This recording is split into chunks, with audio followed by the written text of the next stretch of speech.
the world has a clear imbalance to it, and people get away with things all the time that they shouldn't be able to. But every once in a while, something really fair happens.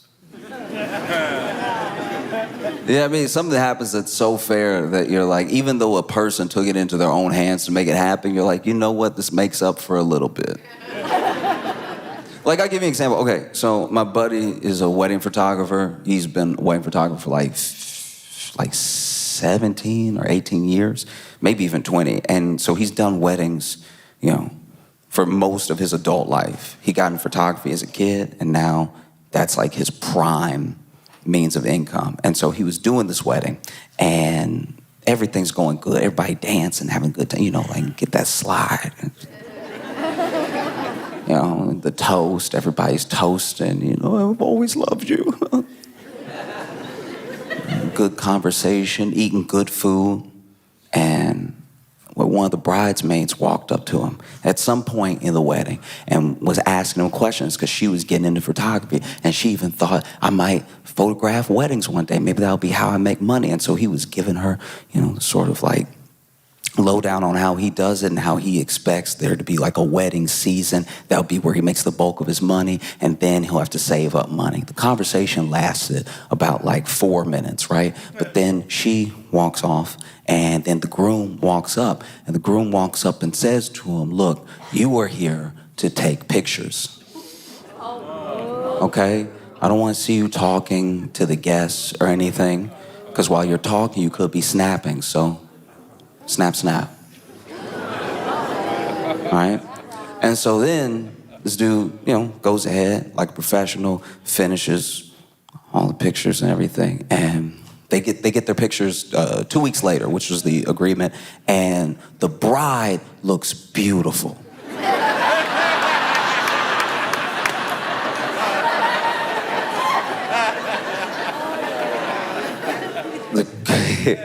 The groom, everybody was dancing, but somehow he caught the groom just...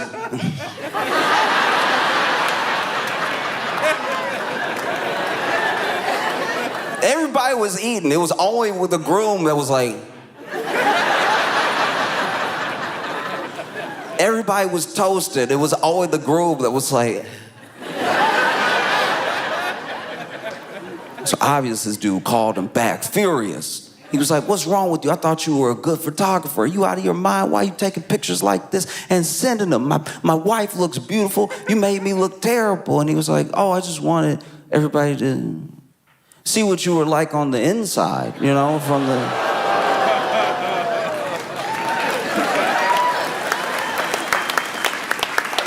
And so when I saw those Vanity Fair pictures,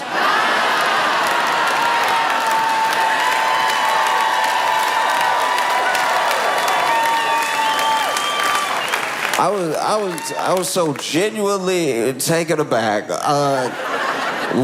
So in case you haven't seen them, wow, spectacular. Jeez.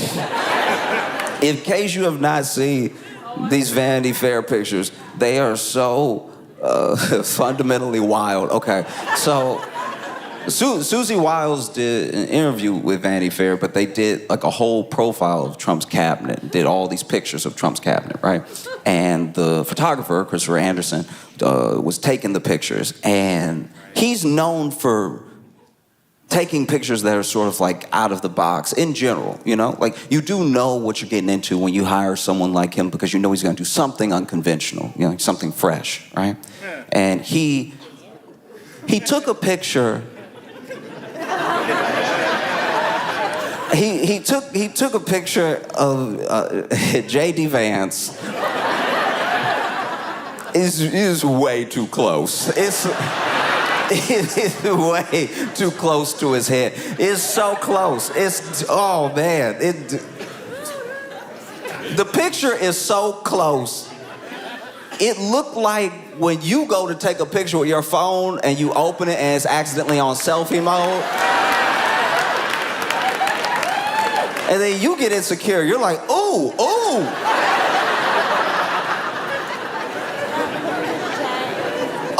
what people see when they see me?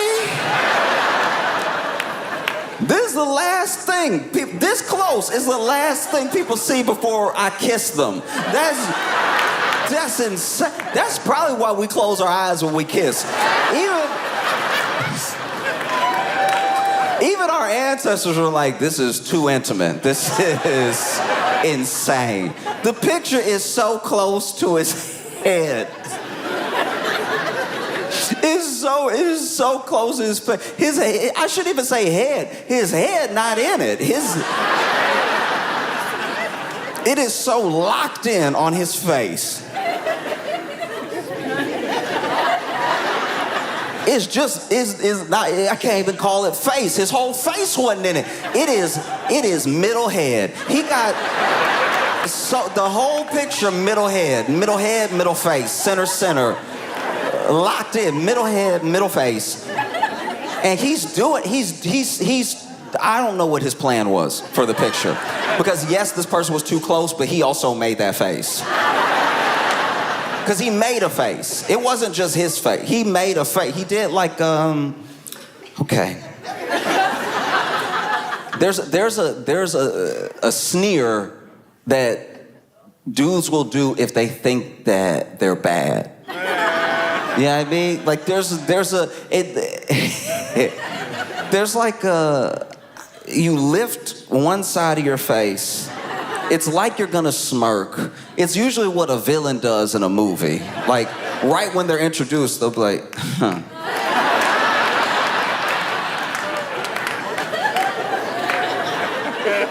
Now, he did overdo it. He did overshoot the sneer, so it's very much like, oh.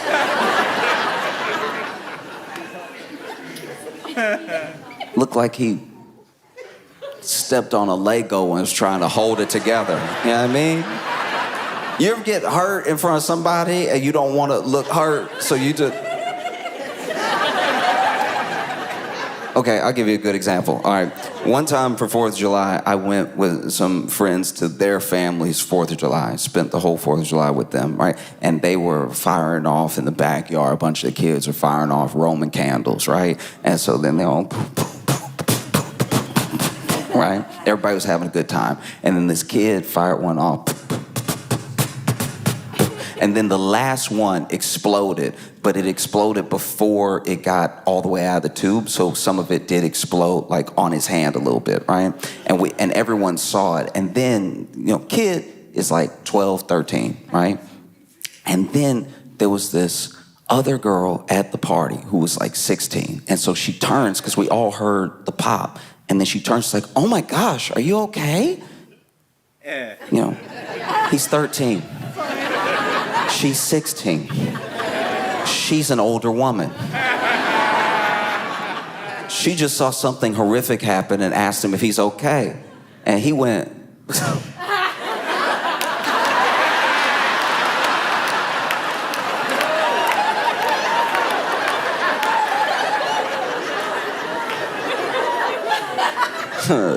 Yeah, I'm fine, It's whatever, you know what I mean? Like, sometimes things pop off, you know what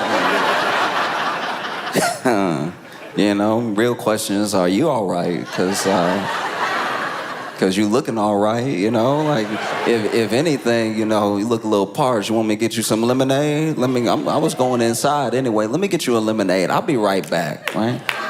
And he walked off little man tried to walk off like Denzel. He tried, still had the Roman candle exploded in his head, but he walked off. Gets inside. They had like a sliding glass door to their backyard, so he gets inside, slides the door back, turns around and goes, Dad!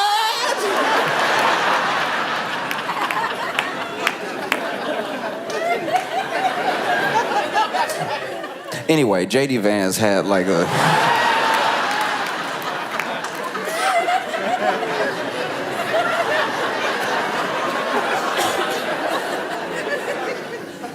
Crazy.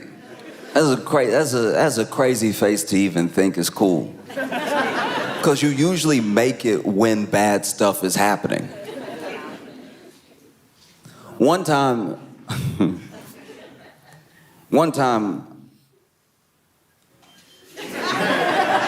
this is vulnerable, I'm sorry, but okay, so one time I went to this fair. It was when I lived in Chicago, and they did like that Taste of Chicago thing.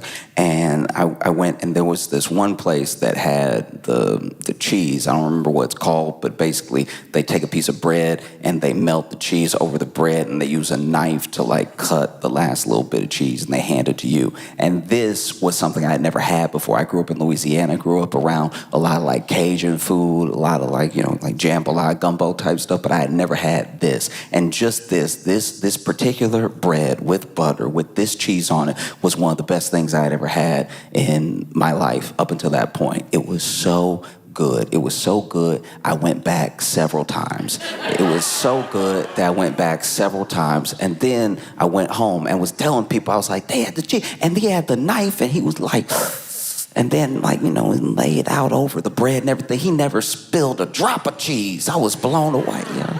If he had spilled it, I would have caught it. This was some of the most delicious cheese I've ever had in my life. I didn't know a person could eat this much cheese. I ate it like soup. This was the most cheese I've ever eaten. You know, I usually have cheese if it's like a little single slice on a burger or something like that. This cheese, I could eat all day, which I did, right? And then the next day,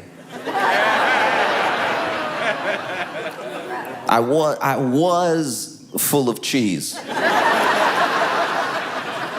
I was full of cheese the worst way possible. I was so full of cheese. Okay, so not only did the cheese mess me up, because I had nightmares. Because you know how they say, don't have dairy before bed and everything?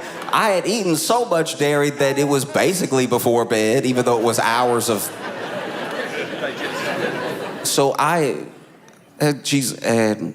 Poof.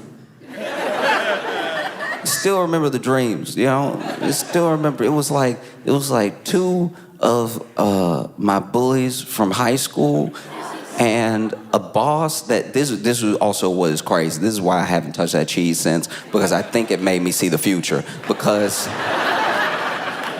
it was like two of my bullies from high school and a mean boss that I didn't have yet. I wouldn't have this boss for another year in real life. Like, when I saw him, when I was introduced to him, I was like, huh, because he was from my dream.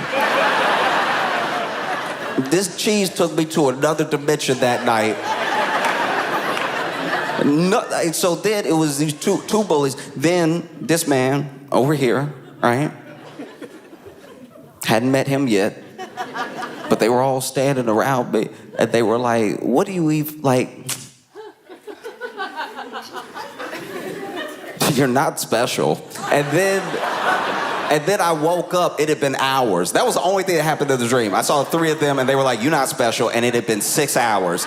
So I don't know if it took them 6 hours to say that in the real world, or if they said it, and then I just didn't register anything else for 6 hours. But when I woke up, I was sweating. I was sweating so much, and I was sweating cheese. I was sweating pure cheese. I smelled like my chango had a car accident with Brie, and...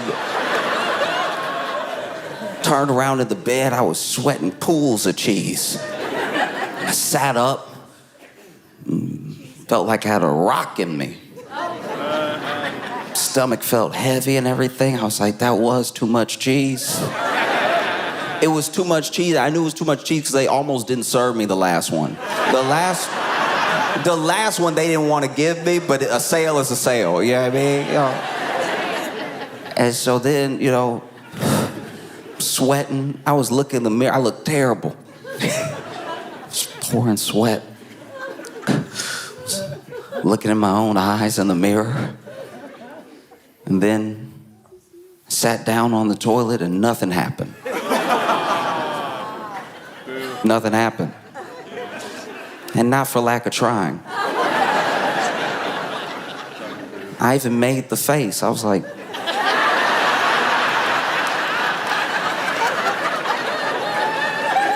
so when I saw J.D. Vance in the Vanity Fair, I was like, that's clearly too much cheese. This man looked full of cheese. The picture is so close to his head. It is crazy. It looked like him, but doesn't look like him. He's got one of the most interesting faces I've ever seen. Because he is not, but somehow almost, but definitely not, but maybe, but if you look real fast and blink twice, kind of handsome. You know what I mean? Like if somebody flashed a picture of his face, you'd be like, I think that was a chin. Like I think whoever you showed me has a chin. And then if you look at him too long, you're like, what are your cheeks doing, all right? What is their function? Are they out or are they in? I can't tell what is happening under that beard. Even his eyes, I'm like, is that eyeliner? Is it eyeliner, or does he just have like a smoky eye naturally? Is that what evil does to a person? You know what I mean? Does he look like...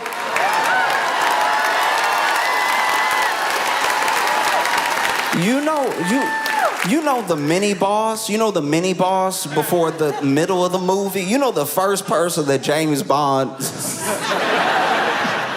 the first person that James Bond like kick off a cliff or something like that. He got that face. And the picture is too close. I know. They did him dirty on purpose, but still, they did me dirty. Like I had to look at it. I didn't know this was possible. This is how talented the photographer is. The photographer made J.D. Vance look like J.D. Vance from South Park. Like the way he looked in the thing is so close that when you fill out the rest of the face, you imagine it the way that they did it in South Park. And even in South Park, they were like, let's go ahead and like over-exaggerate every feature. That is what will make it funny. Ha-ha comedy, right? But then this guy was like, nah, I think I could do it for real. Like, I think I could do that to him.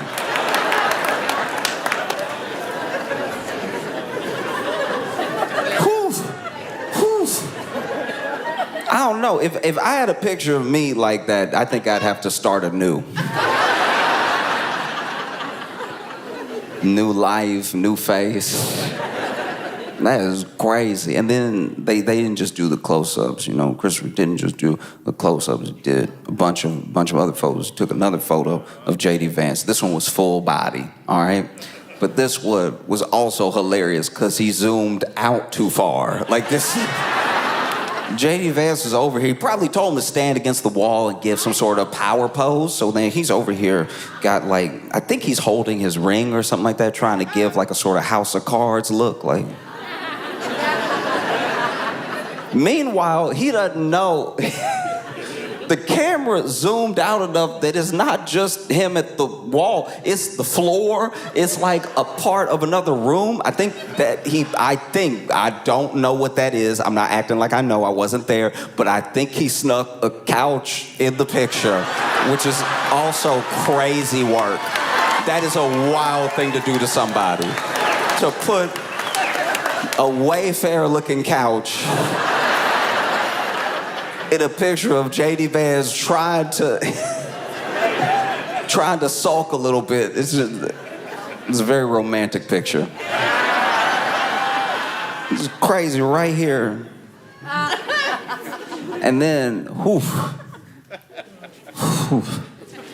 he wasn't done. Took a picture of Marco Rubio. And he took a picture of Marco Rubio. He decided to make this one black and white. J.D. Vance's was color. All the colors. He caught the acne, caught everything. And Marco Rubio's, though, was black and white, and he's looking off from the camera a little bit, you know? And even he was probably looking off. He probably told him, like, hey, give me something, you know? Give me something. Give me your version. Give me what you think would be. Try. Little sexy. And then Marco Rubio hit him with the...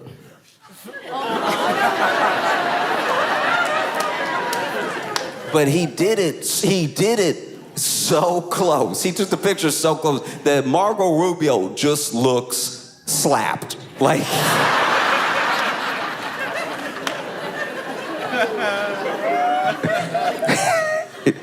he looked like that moment that somebody gets slapped right before they look at who slapped them. You know what I mean? Like, they just moved your face. And a down slap, too. A down slap is very disrespectful.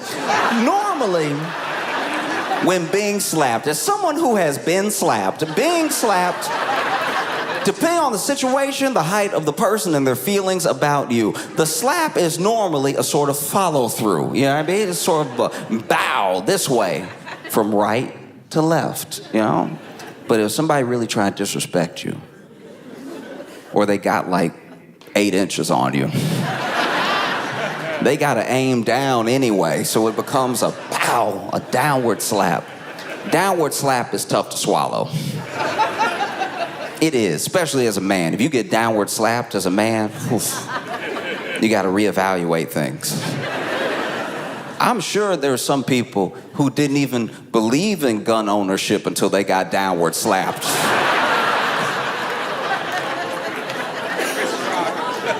Getting downward slapped will change your life. You know, wow, right? You don't really catch up. Up is too close to an uppercut, but up would be funny. Somebody jump up, pow. Face goes, oh, look at the stars. But this, you know, Marco Rubio down like this. Look like he's sulking a little bit. Like the picture is so close to his head. It looks like it looks like you are comforting him.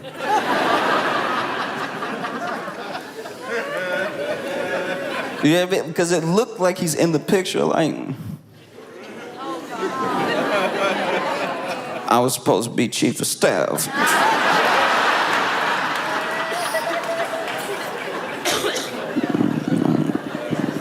He promised. You know when you get mad and you don't know what to do with this, so you just put it in your shoulder? Then promise.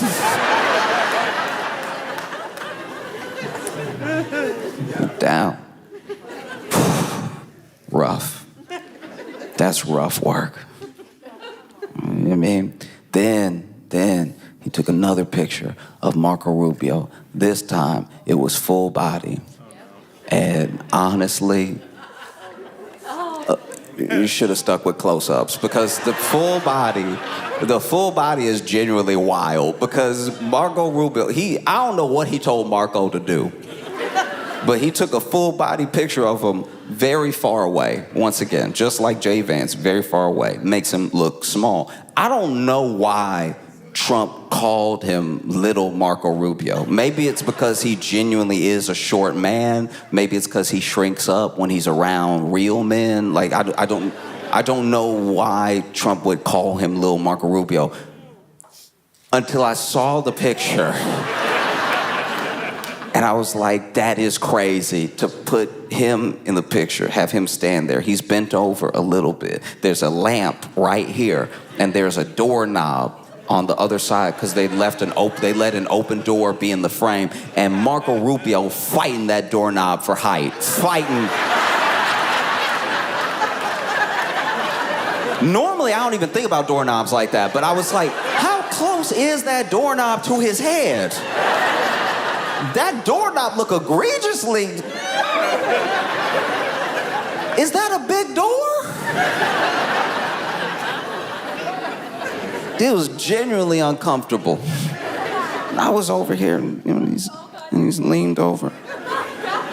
This dude leaned over, and it doesn't really make sense why he's leaned over. Like, it feel like maybe he told him to look longingly at the lamp or something like that. Like, I don't know. No, you already got JD with the couch, maybe Marco with the lamp. But he's standing there looking like a piece of candy fell out of his pocket. Like no. Now it's dirty.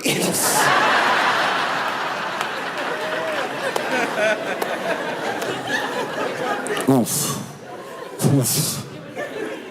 Even the picture that they took of all of them together, I'm sure that they thought, there's a thing that happens when you're taking pictures, you know what I mean? Where you are going off of what the person telling you to take the picture, they're telling you to do. So you are assuming whatever they're telling you to do is gonna look good, and that's why they're telling you to do it. You know what I mean? So that they see everybody, you see everybody in the picture. He did one where everybody lined up around a desk, and even that one, he was too far away. So you just see like Stephen Miller on the edge, you see like Caroline Levitt standing up, and I'm sure they thought that this was gonna be like the next cover of the reboot of West Wing. But it just looks terrible. Like they look terrible in it. As a photo, I can't look away. Even with Stephen Miller. A picture of Stephen Miller is already unnecessary. Yeah, I mean, it's almost impossible to look at Stephen Miller and not think of like Megamind, you know what I mean? Like, but this dude got real close to Stephen Miller. Dangerous, right? This dude got real close to Stephen Miller, and not as close as J.D. Vance and the others, right? You can see his whole head. And I don't know if he made him like tilt his head or if Stephen Miller just did that, but he tilts his head. And he did this one in black and white too. He did this one in black and white. You had a bunch of shadow, harsh shadow across his face, really like accentuating like the age in his features and everything, not really able to see his eyes clearly. And this man made Stephen Miller look exactly like an old picture of Joseph Goebbels.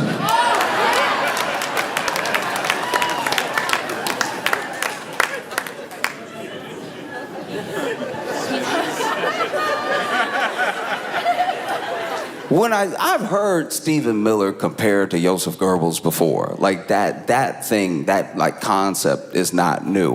What is insane is that Christopher Anderson heard the comparison and he was like, yeah, I could do it. I could do it.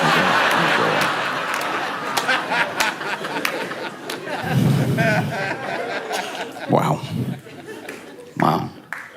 Even the picture they took of Stephen Miller, like sitting on a couch, right? I think he was on a couch, may have been in a chair. He's over here, arm over, like this and everything. Probably told him, hey, sit like you're powerful.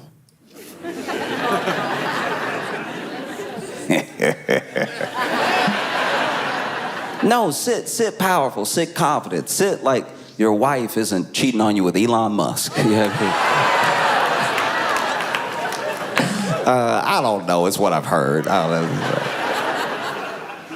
He tells him to sit down, he sits down.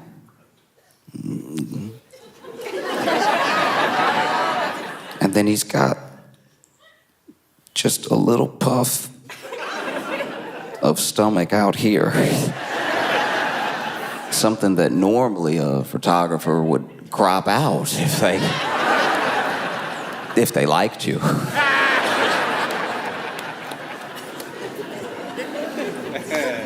Even Susie Wiles. Susie Wiles, they took a picture of Susie Wiles, chief of staff, and that one, very close. And she took that picture like she knew how close the camera was. Her eyes are very open, wide open. And maybe he got that close because if you just see her, you don't really make this sort of comparison. But like to me, with a picture that close, Susie Wiles looked like she from another dimension where Martha Stewart never became friends with Snoop Dogg. Like a dimension where Martha Stewart was as racist as Paula Deen. Never became friends with Snoop Dogg and got into politics.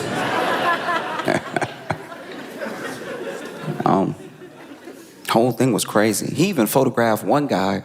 I'll admit, I don't really remember who that dude was, but he just sort of made him look at the ceiling. And I was like, all right, fair enough. Yeah, I guess he's also confused about what he does.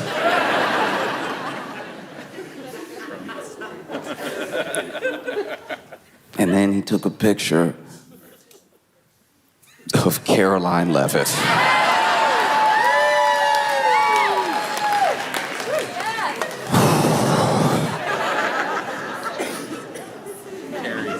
It's very close. Some would say 2. And it just, wow. Wow, it's so close that when I saw it, I was genuinely shocked. And I was like, yeah, that's a statement. That's a statement. I mean, you are the mouthpiece for the government.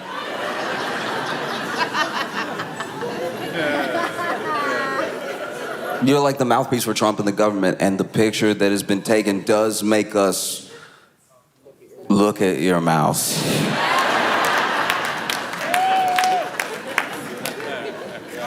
Yeah, I mean, usually it's full of lies.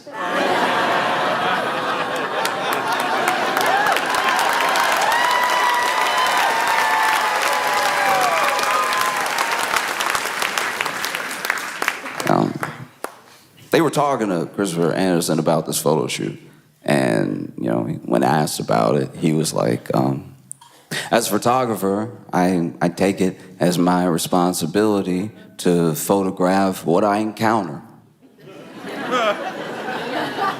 I don't know if he's British, but that seems like a very posh way to say, I was just trying to show who you were on the inside.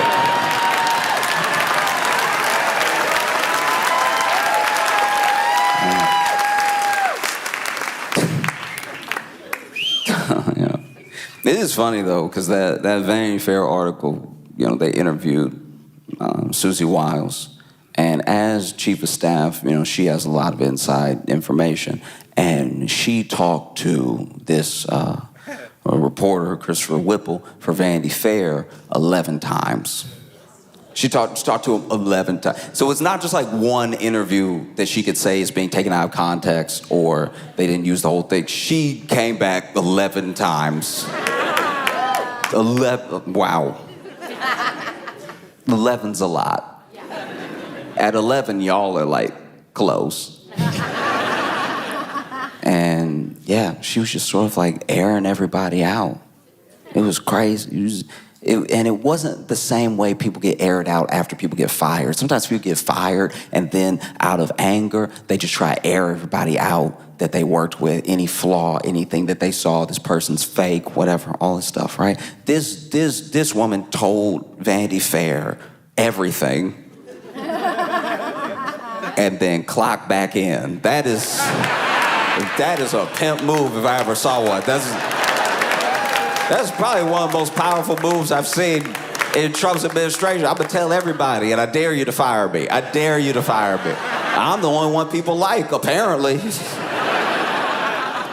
That is crazy. She said that Trump had the personality of an alcoholic. It's like, okay. Like, that's not anything that we didn't know. She didn't say he drank. She said he had the personality of an alcoholic. And if you've ever heard Trump tell a story,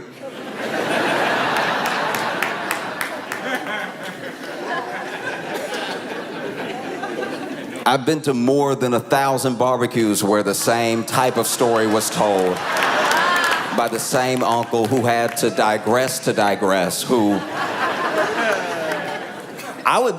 if you told me Trump had been drunk this entire time, I would believe it. I'd be like, that all checks out now. This actually makes so much more sense if you were drunk. Like, even a rally, you'll hear him speak at a rally, and you're like, if he was drunk, it would make sense that he speaks in commas. He can never just go through one sentence. There's always a detour, you know? Many are asking me, more people than have ever asked anyone ever. You know, one time I was at a party and there were a lot of people there too. I'm being asked by almost as many people as there were at that party, but also, do you know Kristen Stewart and Robert Pattinson dated? That's kind of wild. Anyway, I was being asked by someone. I have the best polling numbers in the history of numbers. And when you check the numbers, they're going to seem fake because the radical left is... Nancy Pelosi also makes a lot of money from... She also makes a lot of money from the stock market, and I don't even know if that should be allowed. She's crooked. Her and her husband. You know who else has a husband? My wife. My wife has a husband. It's me. I'm my wife's husband. And I'm the president of the United States, and I came here to tell you wanted to talk about something?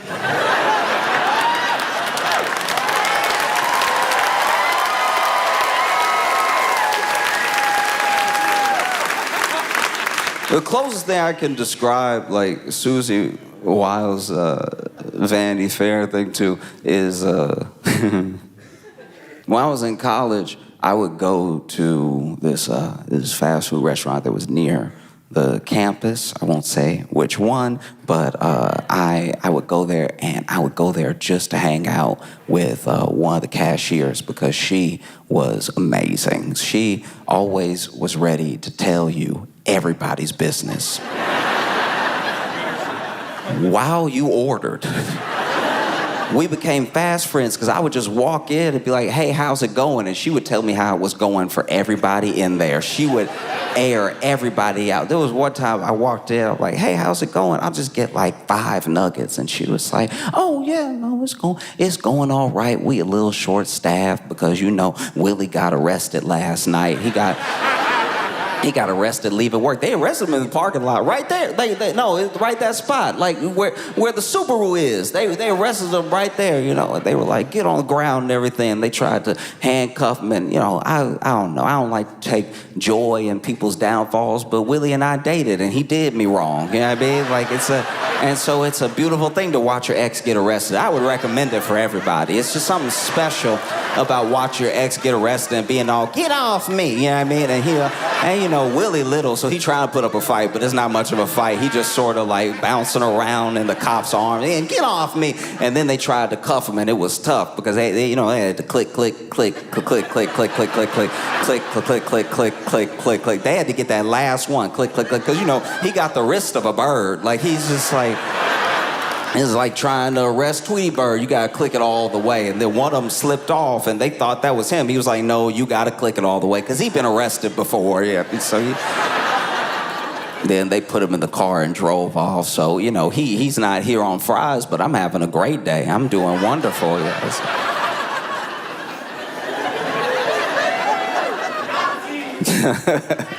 There was one time I went in there, I was like, hey, how's your day going? And she was like, you know, Trisha getting on my nerves.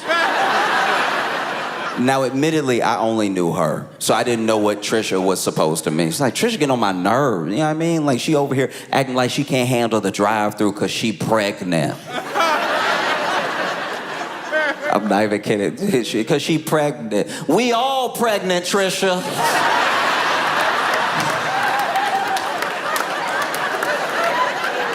People gonna act like they can't do something because they pregnant knowing you pregnant. I'm pregnant too, Trish.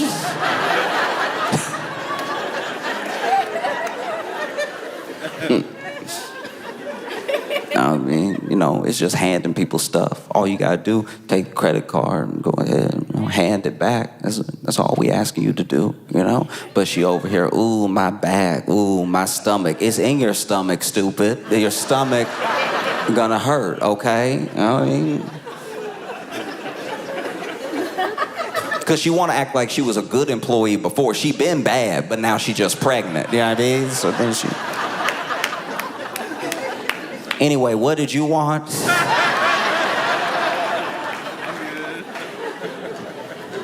I was like, I just wanna know more. There was one time I walked in. I don't know what beef they had before I walked up, but she was walking to the counter, and she was walking to the counter and was leading to the counter, saw me, and she was like, as she's turned it, sees me, had one more thing left that she wanted to say. So she leads towards the counter, starts getting ready to type of thing, but then she's like, stay pregnant, Trisha.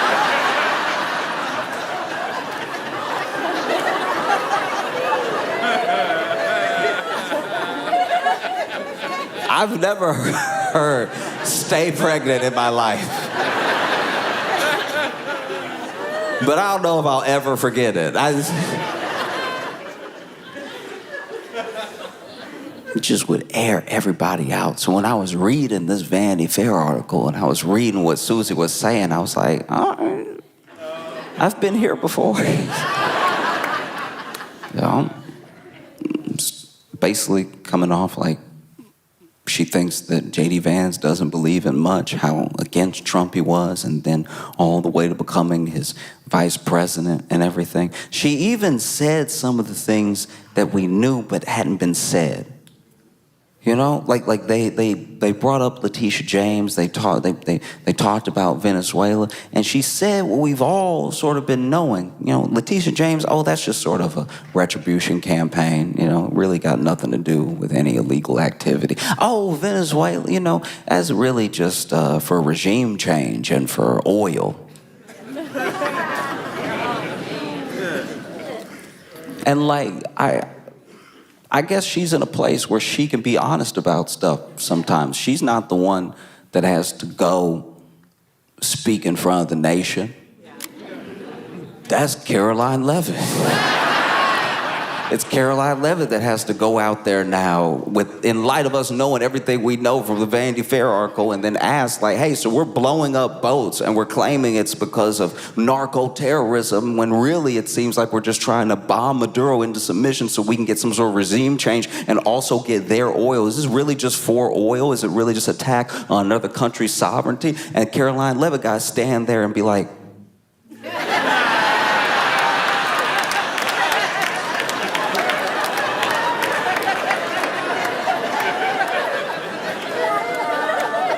the president has been clear about this. I was cleaning leaves off of this guy's roof. Like, I didn't even know this guy, right?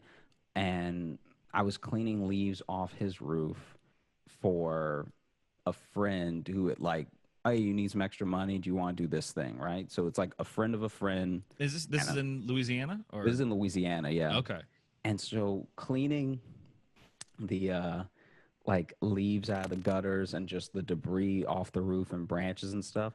And while I'm there, I slip and I fall off the roof, right? Jeez. And I fall off the roof. And luckily, this is one of those like novelty houses where the roof is like way too slanted and way too long.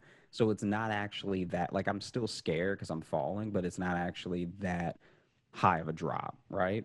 Right. So when I fall, I like land on a bunch of flowers, like this flower bed, and I could tell the flowers were special when I landed in them. Like I knew as soon as my back hit those flowers, I was like, these were grown especially by someone whose hobby this is, because they look too nice to just be something naturally occurring.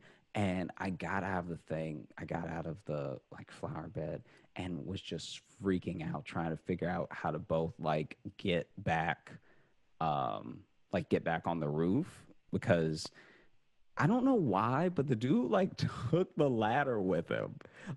So I climbed up there. He got you up there and then he left with it? He got me up there and then he left with it because I guess he needed it for something else. He only had one ladder.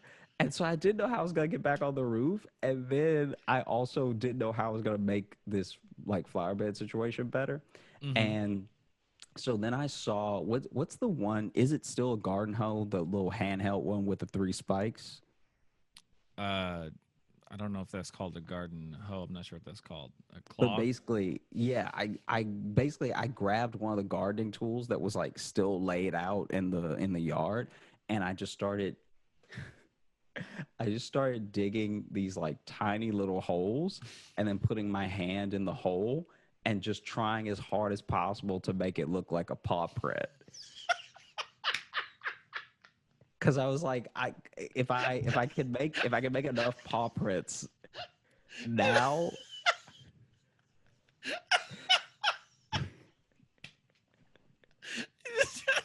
Trying to convince them some sort of vermin destroyed the so then I was like, I was like,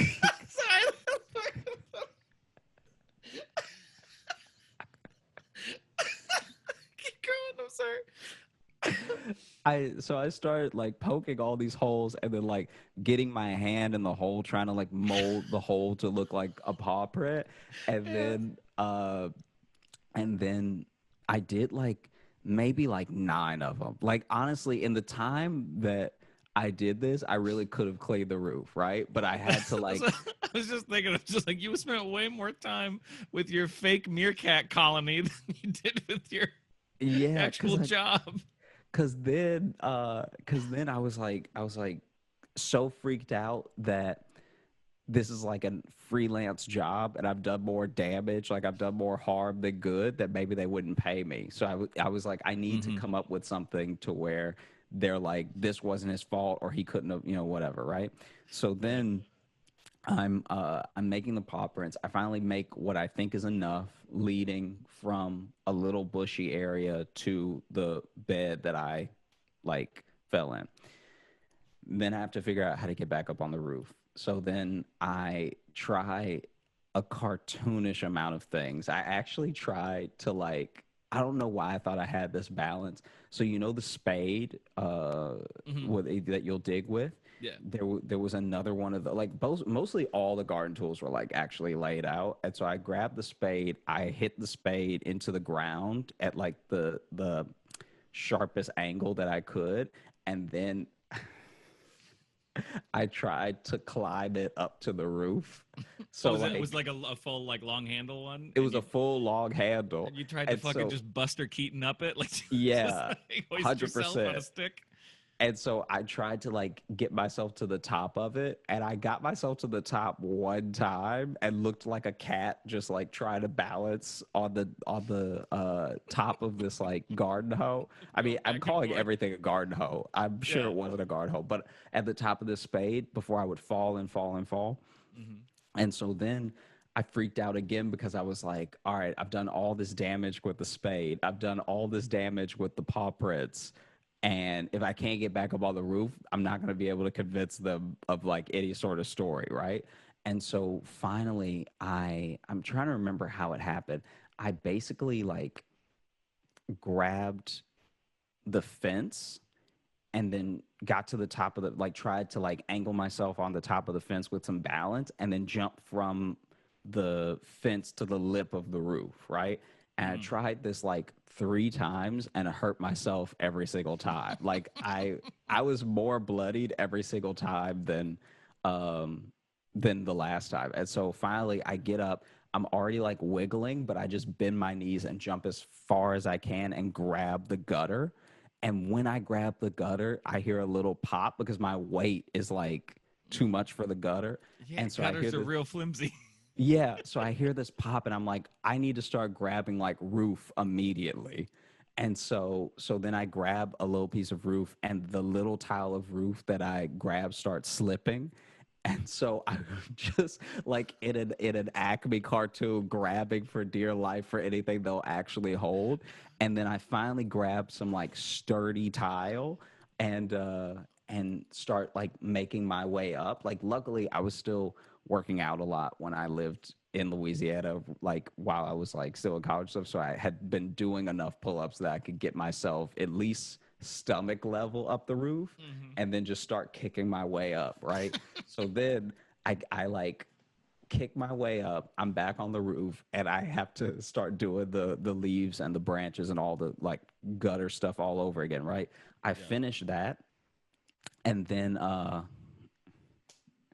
I finished that, and then the guy gets back, and the guy gets back like almost perfectly around the time that I'm finished, right? And so I was like, I still haven't fully formulated how to sell my story in my own head. Because I've been thinking about it the whole time I've been doing leaves, I've been thinking about like how am I gonna convince this person that whatever happened happened, What right? happened here wasn't a cartoon catastrophe. Yeah. Like, So then I Joshy's big adventure. Like I just like, like just that title screen of you with a hoe and a destroyed garden. Like, but basically, the guy rolls up and I'm done. And in my mind, the best thing to do was to fall off the roof again. And so I went to the lip where the loose tile was, and I made like a very audible, like, whoa, whoa, whoa, whoa, whoa. oh no!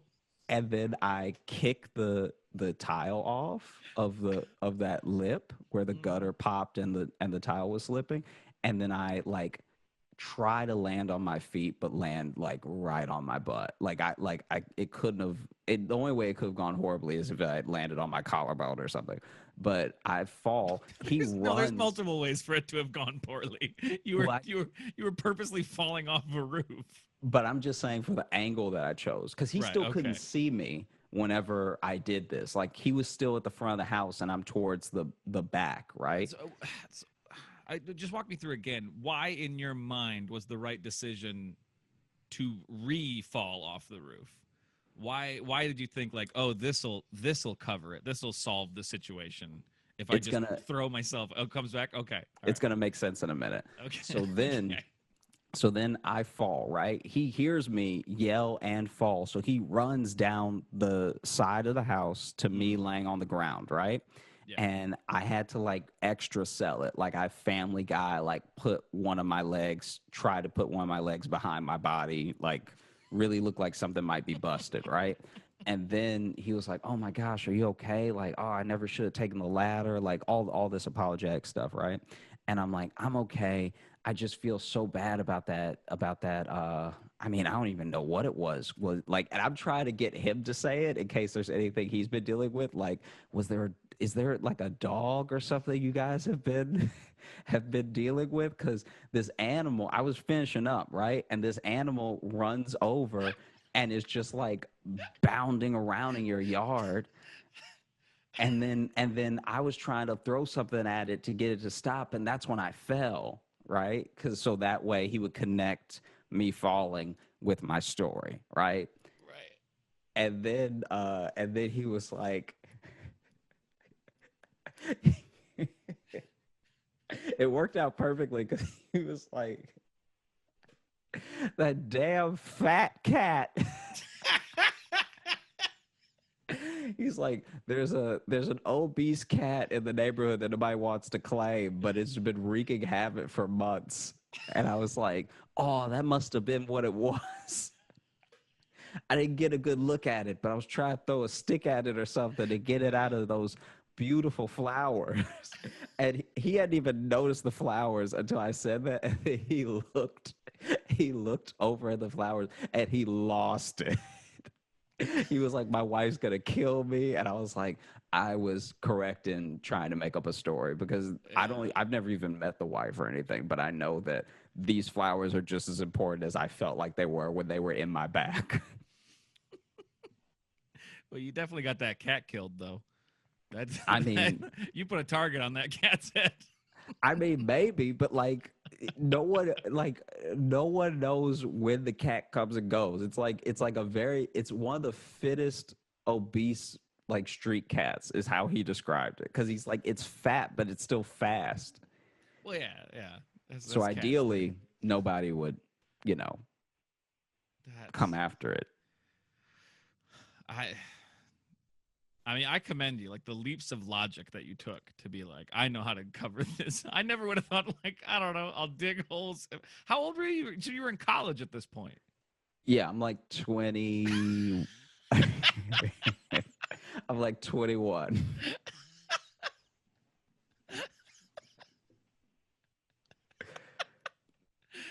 What way too old to have this fucking Rugrats adventure. No, I think, oh, the cat did it.